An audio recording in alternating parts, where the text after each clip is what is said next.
I wish I was a little taller. Really? You're already 5'11". Well, at least you're not 5'6" like me. Yeah, that's true, sorry. Dang. I wish I was 5'6". Being short or vertically challenged can be kind of embarrassing sometimes. It used to really bother me, but I think I've pretty much accepted it by now. It's just a little inconvenient sometimes, and again, it's a little embarrassing.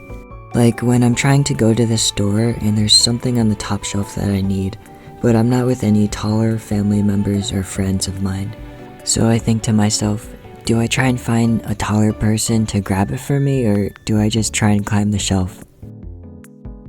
Another embarrassing fact is that the sweatshirts I used to wear in my freshman year in high school still fit me. I guess that's kind of convenient since I don't really have to buy larger clothes. I only buy new ones when they're really worn out.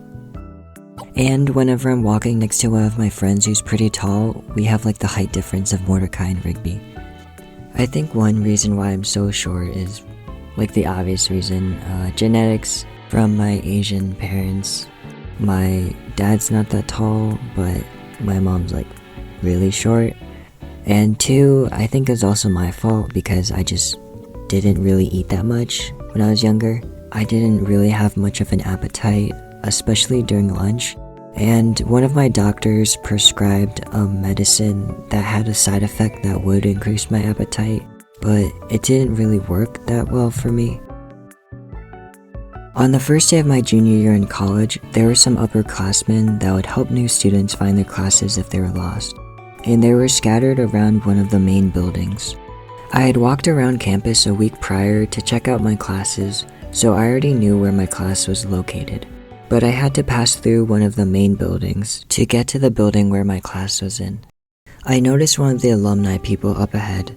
I was walking behind some relatively tall people, and as they passed the alumni person, she didn't say anything. But as I tried to walk past her, she stopped me, crouched a little bit, and asked me, "Do you need help finding your classes?" And I just told them, "I think I'm alright, thanks though." I was kind of embarrassed, and then I stupidly went the complete wrong direction.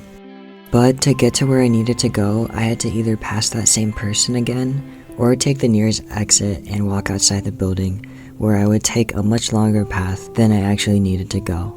And it was still pretty warm outside. I looked at the alumni person and noticed that they were talking to someone else, and I thought they wouldn't notice me if I tried to walk past them again. I started heading that same way until I heard the same person say, "Excuse me, did you turn the wrong way?" Which really was my fault.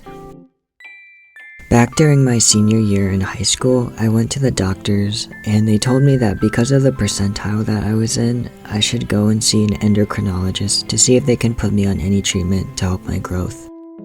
When we went, I remember the doctor was pretty serious looking, so I was even more nervous than I already was. But as unrealistic as it was, I really hoped that there was a treatment I could be put on. I think the doctor looked at my previous x-rays and did other tests. I eventually asked him, "Doctor, is there anything that could be put on to increase my height?" As I looked at him, waiting for him to formulate a response, he said, "Mel, you know there's more to you than your height, right?" And as soon as he started his sentence with, "You know there's more to you than your height," I knew there wasn't anything that could be done. I knew I wouldn't just suddenly grow like a foot, but I wanted to at least be as tall as Okuyasu, but I'm as tall as Koichi. But the doctor, who was initially very serious and didn't say much at first, kept telling me about how I shouldn't be so focused on how tall I was, since one, there's nothing that could be done now, and two, there's way more to me than how tall I am. I was pretty upset about it at first, but the doctor's very kind words really made me feel better about the situation. And yeah, I still get embarrassed about it sometimes, but it's really not something that I really dislike about myself, like I used to. Thank you for watching. Again, I would just like to say that I don't think there's anything you should be embarrassed about if you're a short man or a woman, and I'm just mainly joking about my own self. But yeah, thanks for watching up to this point, and I hope you have a good day. Bye!